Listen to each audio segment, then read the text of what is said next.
व्यवस्था है, कहीं कोई डर भय नहीं। ये सिर्फ और सिर्फ योगी जी के नेतृत्व में संभव है और केंद्र में मोदी जी के नेतृत्व में। और राहुल गांधी अगर या प्रियंका गांधी उत्तर प्रदेश से चुनाव लड़ेंगे किसी भी लोकसभा में, अमेठी से लड़ेंगे, अमेठी जाएंगे तो वहाँ पे उनका जमानत जब्त करेंगे हम लोग जाके। 70 साल का अन्याय का न्याय दिलाएंगे या पिछले ये 10 साल में जो विकास हुआ है उसका जो है कि ये न्याय मांग रहे हैं। कश्मीर की तो आज ये स्थिति है मैडम कि आज इलेक्ट्रिक ट्रेनें चल रही है कश्मीर में। आज कश्मीर में कितने सालों से मुहर्रम की जुलूस बंद थी, मुहर्रम का जुलूस शुरू हुआ है शांतिपूर्ण तरीके से। कांग्रेस शासित प्रदेश में चले जाए साउथ में, मुसलमानों के लिए योजना चलाई गई है क्या?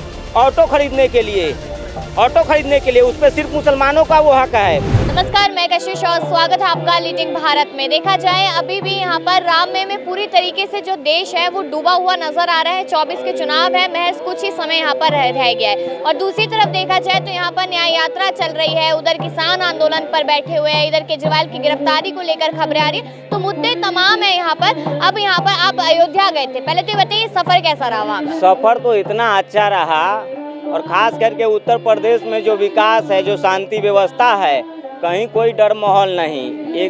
आज मैं गया था, एक बार 2013 में गया था, उस समय की जो व्यवस्था थी उत्तर प्रदेश में और आज की जो व्यवस्था है, कहीं कोई डर भय नहीं। ये सिर्फ और सिर्फ योगी जी के नेतृत्व में संभव है और केंद्र में मोदी जी के नेतृत्व में।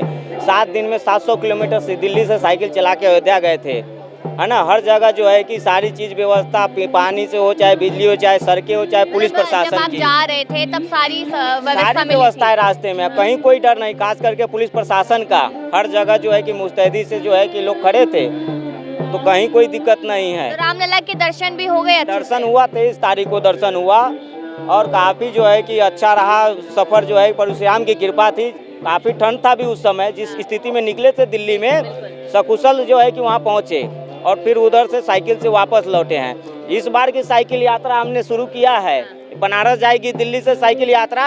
और राहुल गांधी अगर या प्रियंका गांधी उत्तर प्रदेश से चुनाव लड़ेंगे किसी भी लोकसभा में, अमेठी से लड़ेंगे, अमेठी जाएंगे तो वहाँ पे उनका जमानत जब्त करेंगे हम लोग जाके। अमेठी अगर लड़ेंगे तो दिल्ली से अमेठी जाएंगे साइकिल चला के और गांव-गांव, घर-घर जाके जो है कि उनके खिलाफ प्रचार करेंगे कि वोट ना मिले राहुल गांधी को। है ही नहीं, उस लायक है ही नहीं।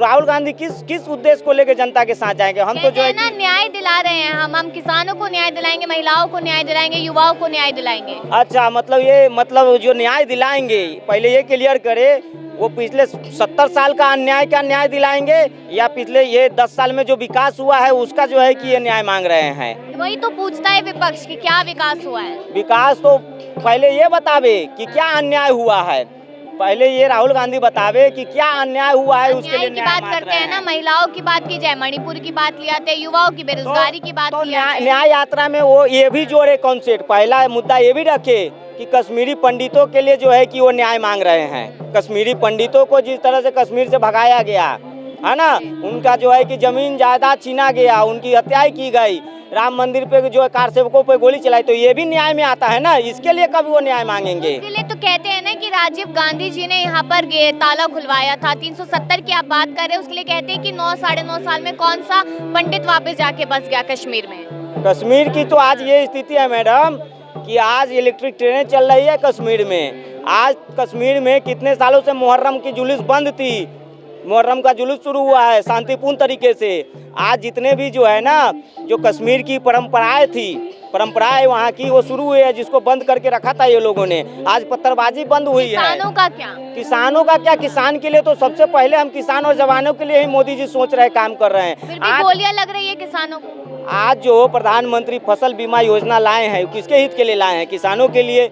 किसान सम्मान निधि योजना, वो किसके हित के लिए लाए हैं? किसानों के लिए लाए हैं। जब हमने किसानों से बातचीत की तो किसानों ने खुद कहा हमें नहीं चाहिए साल का 6000, हम गरीब नहीं है, हमें हमारा हक चाहिए। तो गरीब नहीं है तो क्यों हक मांग रहे हैं? जो गरीबों को जो हक है वो मोदी जी देने का काम कर रहे हैं, चाहे वो शौचालय के माध्यम से सम्मान देने का काम हो, चाहे प्रधानमंत्री आवास योजना से, चाहे जनधन खाते से, चाहे मुद्रा योजना से। जनधन खाता वही ना जो जिसपे एक ही नंबर पे 15,000 लोग कॉल कर रहे हैं, लाखों लोग कॉल कर रहे हैं और कोई खाता नहीं बना है, वही जनधन। पिछले 70 साल में 70 साल में पहले जो है बैंक में खाता खुलवा लेना बड़ी उपलब्धि मानी जाती थी, खाता नहीं खुलता था।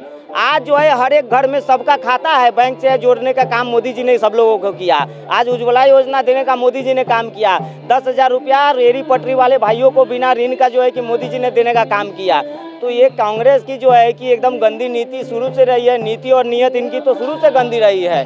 देश हित में कभी इन्होंने नहीं सोचा। इन्होंने खाली एक वोट बैंक के लिए राजनीति किया है और अपने परिवार का अस्तित्व बचाने के लिए। कहा जा रहा है कि कांग्रेस थी तो मुसलमानों का पक्ष ले रही थी, भाजपा है तो हिंदुओं का पक्ष ले रही, राजनीति तो हो रही है। भाजपा देखिए, भाजपा बात सबका साथ सबका विकास की करती है। मोदी जी को जो योजना आती है ना, उसमें कोई जाति और धर्म का कॉलम नहीं रहता है। आज यही कांग्रेस शासित प्रदेश में चले जाए साउथ में, मुसलमानों के लिए योजना चलाई गई है क्या?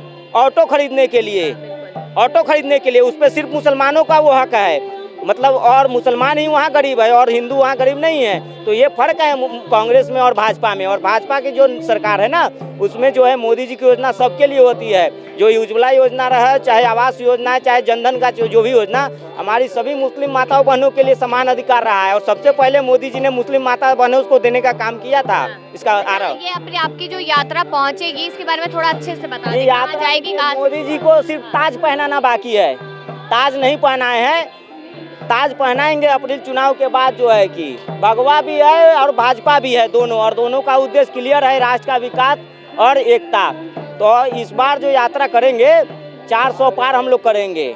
400 पार करके मोदी जी को हाथ से शुरुआत कर रहे हैं यात्रा की। बस देरी है कि गांधी परिवार कहाँ से चुनाव लड़ रहे हैं, बस अनाउंसमेंट की देरी है। और ये रथ निकल जाएगी। हो गया है कि राहुल गांधी अमेठी से ही चुनाव लड़ेंगे। मुझे जहाँ तक लग रहा है, पक्का टिकट तय होने नहीं, मुझे जहाँ तक लग रहा है वो सिर्फ जाएंगे वहीं पे जहाँ पे टोपी वाले होंगे। टीका वाले के पास वो नहीं जाएंगे। बस सुन लीजिए, वो सिर्फ टोपी वाले के सहारे चुनाव में आएंगे। टीका वाले तो उनको वोट नहीं देंगे और वो भागेंगे साउथ ही या तो केरला भागेंगे। कहते हैं कि साउथ के जो लोग हैं ना, वो पढ़े लिखे लोग हैं, इसलिए कांग्रेस को जिताते हैं। अच्छा। हिंदी पट्टी के लोग पढ़े लिखे ये नहीं। कांग्रेस की शुरू से रही है। अभी कांग्रेस की जो नई मुद्दा है ना, वो साउथ, उत्तर भारत और दक्षिण भारत, यही मुद्दा कांग्रेस के पास बचा है। ये राहुल गांधी जो है ना, ये बांटने का काम करते हैं देश में, दक्षिण और उत्तर भारत। आज दक्षिण में जो स्थिति है ना, दक्षिण के जो है कि लोग नेता जो है, जिस तरह से अभी बिहार के लोगों का अपमान करने का काम किया, तो ये राहुल गांधी के नेतृत्व में यही सब होगा। और जब से राहुल गांधी कांग्रेस का बेड़ा संभाले, वो उनका अस्तित्व खत्म हो गया है। अब तो मल्लिकार्जुन खड़गे संभाल रहे हैं। खड़गे साहब तो कल ही का राहुल गांधी 2 है। उससे पहले तो सोनिया गांधी संभाल रही थी। और उससे पहले राहुल गांधी थे, फिर सोनिया गांधी, फिर राहुल गांधी। तो ये कांग्रेस जो है ना, गांधी परिवार से न कभी मुक्त हुआ है, न आगे कभी होगा।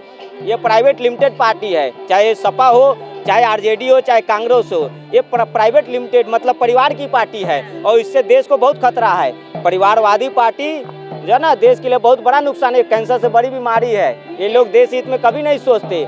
ये अपने परिवार के सिर्फ चुनाव के और फायदे के नीति के लिए सोचते हैं। अगर देश के बारे में नहीं सोच रहे होते, जनता के बारे में नहीं सोच रहे होते राहुल गांधी, तो पहले भी उन्होंने पद यात्रा की, अभी भी वो यात्रा कर रहे हैं। यात्रा मोदी जी के डर से इधर जो है कि 4-5 सालों से निकाल रहे हैं। पिछले 70 साल से राहुल गांधी तो 10 प्रधानमंत्री आवास में ही पड़े रहते थे। वो कभी यात्रा नहीं किए, फ्लाइट में घूमते थे, बर्थडे केक फ्लाइट में ही काटते थे। आज ये हाल है कि मोदी जी के डर से उनको जो है गली गली भागना पड़ रहा है और भागते रहेंगे आगे जब तक मोदी जी रहेंगे। और मोदी जी के बाद भी इनको भागना पड़ेगा ऐसे ही। लेकिन ये भी बात